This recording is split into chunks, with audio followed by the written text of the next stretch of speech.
Seja bem-vindo ao Multiplica. Como é que você supera as frustrações do seu dia a dia?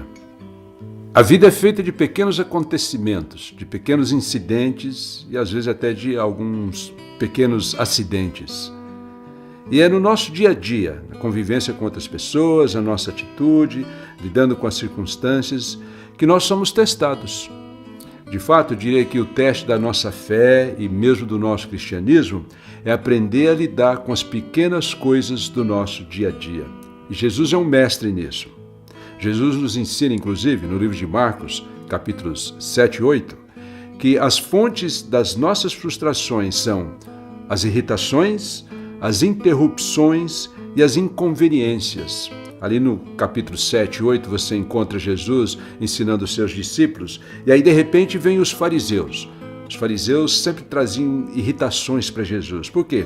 Porque eles queriam sempre armar uma cilada para Jesus, estavam sempre tentando Jesus, ou pedindo mais um sinal, ou querendo que Jesus provasse que ele era realmente o Filho de Deus. E eles acabavam sendo petulantes, era mais ou menos assim, como um espinho na carne de Jesus. Às vezes nós temos que lidar com pessoas assim, não é mesmo? No nosso dia a dia. São pessoas irritantes, estão sempre nos provocando, estão sempre nos tentando, estão sempre nos testando, estão sempre nos alfinetando, não é mesmo? Mas uma outra fonte de frustração, a gente aprende com Jesus e a maneira que ele lida, são as interrupções. As interrupções, Jesus está ensinando os seus discípulos ali naquele contexto. De fato, ele sai com os seus discípulos para um lugar, para eles terem um pouco de privacidade e de repente mostra ali no contexto que uma multidão se aflui para Jesus. E, obviamente, Jesus, tomado de compaixão, vê a necessidade daquela multidão, vê que eles são como ovelhas sem pastor, e aí então ele cuida daquela multidão, ele alimenta aquela multidão espiritualmente com a palavra e também ele multiplica pães e peixes e acaba saciando aquele povo todo. Mas Jesus, ele nos ensina naquela lição a como enfrentar e como lidar com as nossas interrupções.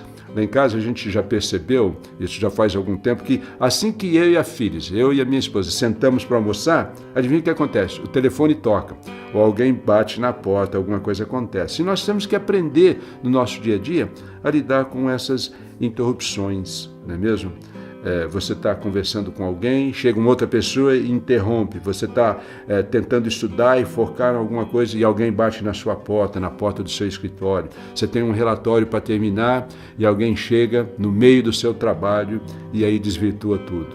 Nós temos que aprender, no nosso cristianismo, no nosso dia a dia, se nós queremos superar frustrações, a lidar, em primeiro lugar, com irritações, que muitas vezes vem de pessoas, interrupções no meio de um projeto nosso, mas uma outra coisa, nós temos que aprender a lidar também com as inconveniências.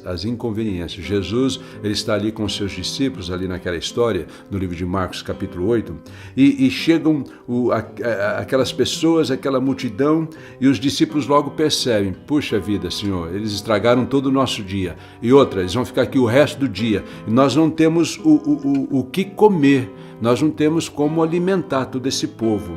E era uma inconveniência para os discípulos. E Jesus diz, não, calma, peça para eles sentarem, não é mesmo?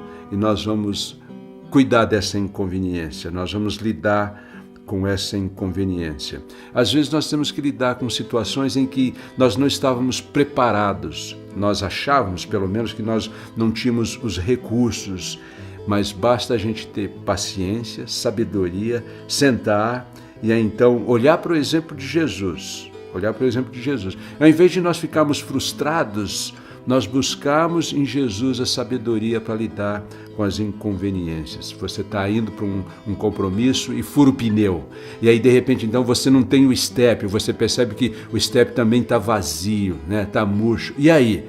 Acabou? Não tem solução? Tem solução. O que nós precisamos fazer é aprender a lidar com as frustrações, parar com calma, com sabedoria, porque, obviamente, nós nunca estamos sozinhos. Deus está ali presente, Jesus é um mestre para nos ensinar como lidar com isso de forma calma, de forma sábia, né? Em que a gente vai poder estar mesmo nesses momentos de irritações, interrupções e inconveniências, demonstrando compaixão, pensando em primeiro lugar nas outras pessoas e não em nós mesmos. Obrigado por nos acompanhar. Se você gostou, seja um multiplicador dessa história.